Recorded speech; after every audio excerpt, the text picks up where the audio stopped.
Sampurasun, perkenalkan nama saya Amin Sinaga dengan NPM 212190146 dari kelompok 6 akan membacakan hasil resume malam bimbingan kemarin. Untuk materi ke-1 dimateriai oleh Hilma Fania Rohman SE dan dimoderatorkan oleh Rizky Syamsul Fauzi. Baik, definisi kepemimpinan. 1. Self leadership atau seorang pemimpin yang harus baik, harus bisa mengurus dirinya sendiri terlebih dahulu. Kedua, team leadership, dapat mengontrol kelompoknya sendiri. 3. Organizational leadership, bisa memimpin organisasi. Yang keempat adalah visi, ketika pemimpin haruslah memiliki visi dan misinya. 5. Kreatif dan adaptif, seorang pemimpin juga harus memiliki daya kreatif. Definisi pemimpin menurut Ross Perot berpendapat bahwa seorang pemimpin adalah pemberi inspirasi bagi orang lain. Tingkah laku pemimpin seharusnya menunjukkan perilaku yang patut dicontoh bagi bawahannya. Pemimpin bukan orang yang mencoba mengatur dan memanfaatkan orang lain. Barang-barang adalah sesuatu pemimpin.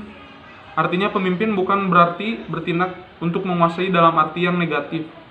Karakteristik kepemimpinan itu dibagi menjadi 8. 1. Memahami permasalahan secara lebih mendalam. Yang kedua, kecakapan dalam mengarahkan atau mengatur anak buahnya. Ketiga, pemimpin adalah orang yang memiliki kompetensi. 4. Mampu melihat dan sesuai dengan tempatnya. 5. Energi dan emosi yang stabil. 6. Hubungan antar manusia dan kemampuan berkomunikasi. 7. Motivasi dari diri sendiri dan kemampuan mengajar. 8. Kemampuan sosial dan kemampuan teknik. Gaya kepemimpinan itu dibagi menjadi 7. Ada gaya autokratis yang pertama, gaya demokratis yang kedua, gaya afiliasi yang ketiga, dan gaya yang keempat adalah laissez-faire, yang kelima kepemimpinan transformasional, yang keenam kepemimpinan transisional, yang ketujuh kepemimpinan stasional. Menjadi pemimpin yang bijaksana memiliki 4 ciri, yaitu mau menerima masukan, sabar, terus belajar, dan ikhlas. Peran pemimpin dalam suatu organisasi adalah 1. Strategis, manajemen talenta, eksekutor, pengembangan SDM, dan memiliki kecakapan pribadi. Untuk materi yang ke-1 selanjutnya adalah berjudul keorganisasian yang dimoderatori oleh Rizky Syamsul Fauzi, yang pematerinya Sadid Farhan. Klarifikasi mahasiswa. 1. Akademisi, cenderung selalu formal dan terstruktur, belajar teori ilmiah akademisi. 2. Organisatoris, aktif dalam organisasi dan juga aktif dalam kepanitiaan di berbagai acara organisasinya. 3. Aktivis, sibuk dengan organisasi dan sangat identik dengan demonstrasi. Ketiga klarifikasi mahasiswa di atas saling ketergantungan satu sama lain. Seorang aktivis membutuhkan organisatoris dan seorang organisatoris membutuhkan akademisi. Definisi organisasi di kampus. Organisasi merupakan wadah yang terdiri dari lebih dari satu orang, sedangkan kampus adalah tempat berkumpulnya orang-orang. Organisasi kampus merupakan wahana dan sarana pengembangan dari diri mahasiswa ke arah perluasan wawasan dan peningkatan kecendikiawan serta integritas kepribadian yang mencapai tujuan pendidikan tertinggi. Klarifikasi organisasi di dalam kampus. 1. Universitas, BM Unsil, BLM Unsil. Tingkat fakultas, BEM FKIP, BLM FKIP. Yang ketiga, jurusan HIMA atau Himpunan Mahasiswa Penjas. Manajemen organisasi secara umum. Manajemen organisasi adalah suatu proses perencanaan dan pengorganisasian serta pengendalian terhadap sumber daya sebuah organisasi dengan maksud untuk mencapai tujuan organisasi secara efektif dan efisien. Fungsi manajemen. 1. Planning. 2. Organizing. 3. Budgeting. 4. Actuating. 5. Controlling. 6. Directing. 7. Reporting. Tujuan manajemen itu sendiri adalah membentuk organisasi yang baik. Permasalahan organisasi. Dari segala permasalahan, solusinya merupakan problem solving dengan variabel-variabel yang bervariasi.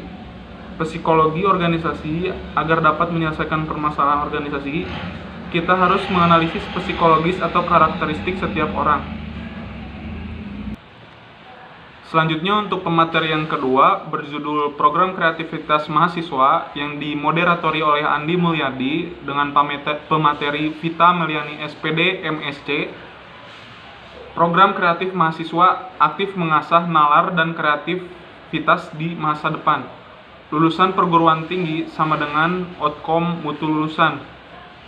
Academic knowledge, kemampuan dan akademik sesuai bidang masing-masing. Skill of thinking, kemampuan untuk berpikir yang muncul dari rasa empati yang tinggi. Manajemen skill, kemampuan untuk mengatur, salah satunya adalah manajemen waktu. Yang keempat, communication skill, kemampuan untuk berkomunikasi cuma ketika memiliki suatu gagasan tapi tidak bisa menyampaikannya. Yang ketiga, manajemen integratif kreativitas, kognitif, pikiran, imajinasi, persepsi, nalar. Yang kedua, afektif, perasaan, emosi, estetika. Yang ketiga, psikomotorik, keterampilan, bakat, faat.